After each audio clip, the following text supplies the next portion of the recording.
Waalaikumsalam warahmatullahi wabarakatuh. Terima kasih atas kesempatannya hari ini. Umi telah hadir untuk memperlengkapi saya punya tugas. Di sini saya untuk mengaksi nyata tugas budaya positif dari angkatan 11, CPG angkatan 11. Nah, di sini saya membagikan budaya positif. Apa itu budaya positif untuk kita murid? Nah, di sini budaya positif ialah merupakan mewujudkan dari nilai-nilai atau keyakinan universal yang diterapkan di sekolah. Budaya positif dapat mendorong murid untuk mampu berpikir, bertindak, dan menciptakan sebagai proses kemerdekaan dirinya sehingga murid mampu mandiri dan bertanggung jawab. Nah, ini budaya positifnya. Konsep inti budaya positif: perubahan paradigma belajar, disiplin, nilai-nilai kebajikan, kebutuhan dasar manusia. Sekarang di sini motivasi perilaku manusia, posisi kontrol guru, keyakinan kelas, segitiga restitusi. Adapun perubahan paradigma belajar ialah pembelajaran dengan paradigma baru merupakan pembelajaran yang dirancang berdasarkan prinsip pembelajaran berdiferensiasi sehingga peserta didik belajar sesuai dengan kebutuhannya berdasarkan tahap perkembangannya sesuai dengan teori psikologi modern untuk mewujudkan profil Pancasila. Di sini profil Pancasila ada 5, ada 6 kah? Ada 5. Nah, pertama beriman dan bertakwa, berbina ke global, gotong royong, mandiri, bernalar kritis, kreatif. Terus tentang miskonsepsi tentang teori kontrol, ilusi mengontrol murid. Maksudnya itu Bu Umi, bahwa semua penguatan positif efektif dan bermanfaat. Ilusi bahwa orang dewasa berhak memaksa. Ini yang kontrol Bu ya. Bahwa kritik dan membuat rasa bersalah mampu menguatkan karakter. Di sini ada perubahannya. Perubahan paradigma stimulus respon kepada teori kontrol. Stimulus respon.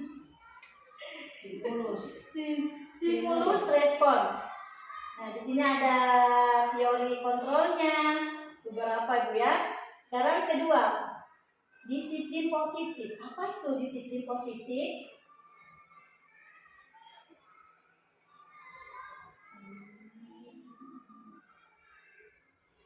Disiplin positif merupakan pembiasaan hal yang baik, mencakup sikap atau perilaku mampu tutur kata oleh seluruh warga di sekolah, terutama bagi murid, agar dapat berkembang menjadi pribadi yang kritis, mandiri, dan bertanggung jawab.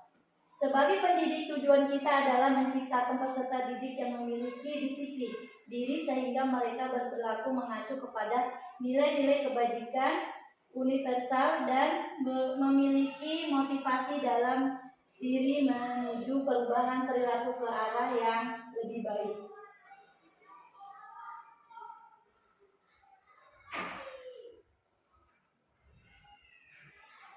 Disiplin positif merupakan salah satu cara penerapan disiplin yang bertujuan untuk menumbuhkan kesabaran serta memperdaya peserta didik tanpa imbalan penghargaan, ancaman atau hukuman. Jadi kita itu tidak boleh hukuman anak. Nah, di sini nilai-nilai kebajikan. Nilai-nilai kebajikan merupakan nilai yang sepakat bersama, ya. Contohnya nilai kebajikan itu apa? Profil pelajar Pancasila. Nah, itu nilai kebajikan ada 3. Profil Pancasila, keterampilan hidup, 9 pilar karakter. Kebutuhan dasar manusia. Kebutuhan dasar manusia merupakan sesuatu yang kita lakukan untuk mendapatkan apa yang kita inginkan. Seluruh tindakan yang kita lakukan memiliki tujuan. Semua usaha terbaik yang kita lakukan agar kebutuhan dasar kita dipenuhi dengan baik. Nah, kebutuhan manusia itu apa aja dasarnya ya? Itu bertahan hidup. Nah, makanan, memiliki pilihan, mencoba hal baru, dan mampu mengendali arah dirinya. Tuh. Yang untuk bertahan hidup itu pakaian, tempat tinggal, keamanan, dan kesehatan. Kalau kebebasan itu mandiri, memiliki pilihan, mencoba hal baru, dan mampu mengendali arah dirinya. Kasih sayang dan rasa diterima, dipedulikan, berbagi, kerjasama, dan menjadi bagian dalam kelompok. Penguasa itu apa? Harga diri, keinginan untuk dianggap, memimpin, berprestasi, diakui dan didengar. Kesenangan, anak-anak itu suka bersenangan, bermain, umur, antusias, dan tertawa. Jadi kesenangan itu bisa tertawa ya. Motivasi perilaku manusia. Motivasi merupakan dorongan yang ditimbul pada diri seorang secara sadar atau tidak sadar untuk melakukan suatu tindakan dengan tujuan tertentu. Motivasi ekstrinsik pada dua, untuk menghindar ketidaknyamanan atau hukuman, untuk mendapatkan imbalan dan penghargaan dari orang. Kalau misalnya ada motivasi ini, aku mau dapat anak-anak bisa dihukum atau dapat imbalan, tidak bisa ya Bu ya. Motivasi perilaku manusia ini tadi nih, motivasi intrinsik. Nah, menghargai nilai-nilai keabikan diri sendiri. Murid melakukan disiplin diri karena sadar akan nilai kebajikan dirinya. Nah, di sini ada yang keenam, posisi kontrol guru. Nah, ini posisi kontrol guru ini ada 5.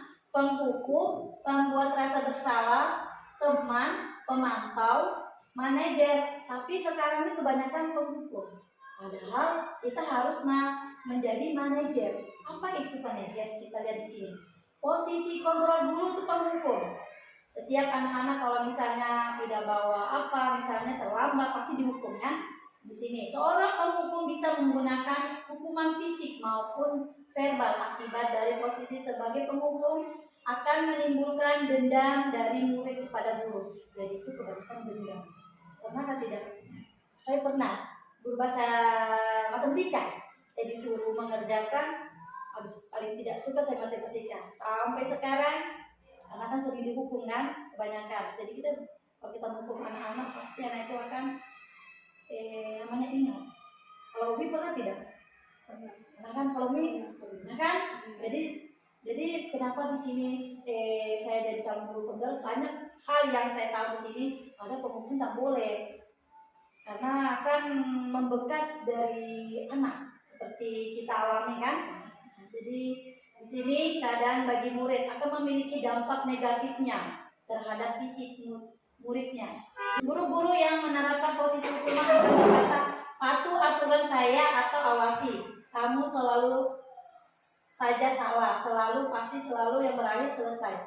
Setiap kali salah, pasti kamu selalu dalamnya. Kalau posisi kontrol guru membuat merasa bersalah, ini seperti contohnya. Pada posisi ini biasanya guru akan bersuara lebih lembut, membuat rasa bersalah, akan menggunakan keheningan yang membuat orang lain merasa tidak nyaman, bersalah atau rendah diri. Contohnya kata-kata yang keluar dengan lembut seperti, ibu sangat kecewa sekali dengan kamu. Berapa kali kamu harus memberitahu kamu? Seperti misalnya kalau terlambat Umia. Nah kita speaking dulu ibu. Tangan ke atas menggapai bintang, tangan ke samping burung terbang, tangan ke depan ikan berenang, duduk yang rapi siap berdoa, diputer-puter tangan diputer, digulung-gulung tangan digulung, ular melingkar di padang rumput, kanan kiri atas bawah siap berdoa, satu jari kanan pusat, di kiri kuku jadi ku gabung jadi 2, ku buat jembatan panjang 2 jari kanan, 2 jari kiri, ku gabung jadi 4, ku jari kananku, 3 jari kiriku, kamu menjadi 4. Buat menara tinggi, 4 jari kananku, 4 jari kiriku, kamu menjadi 8. 2 telinga kelinci, 5 jari kananku, 5 jari kiriku, kamu menjadi 10. Siap berdoa.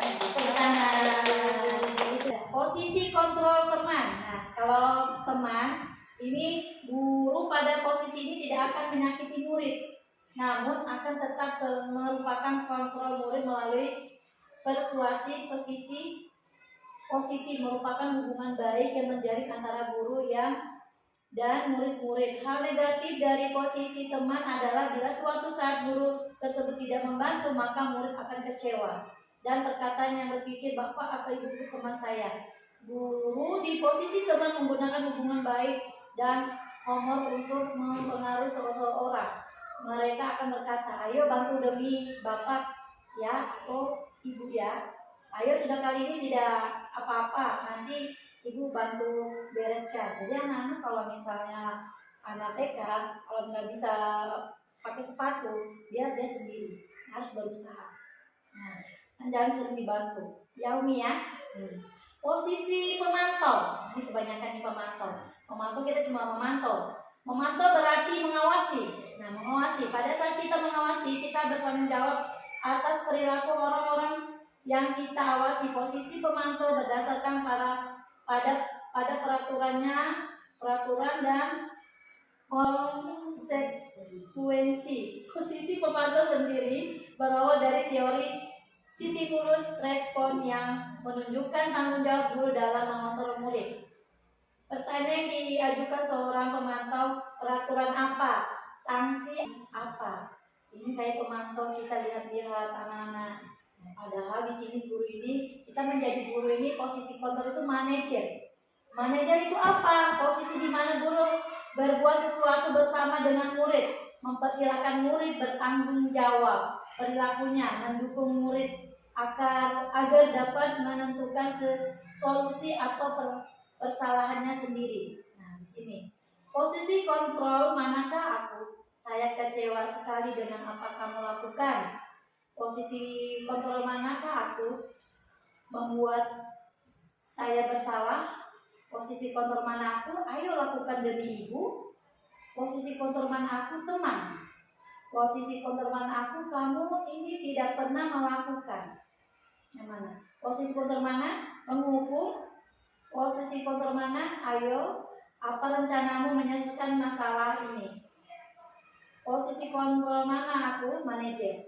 Kebanyakan kemarin apa ya? Hukuman ya. Hukuman. Posisi kontrol mana aku? Kamu tidak pernah mendapatkan nilai jika tidak mengerjakan tugas. Posisi kontrol mana aku? Ini pemantau. Keyakinan kelas. 7. Keyakinan kelas. Apakah keyakinan kelas dalam peraturan kelas? Keyakinan kelas. Mengapa keyakinan kelas bukan peraturan kelas? Banyak penulis sini. Menentukan keyakinan kelas bersifat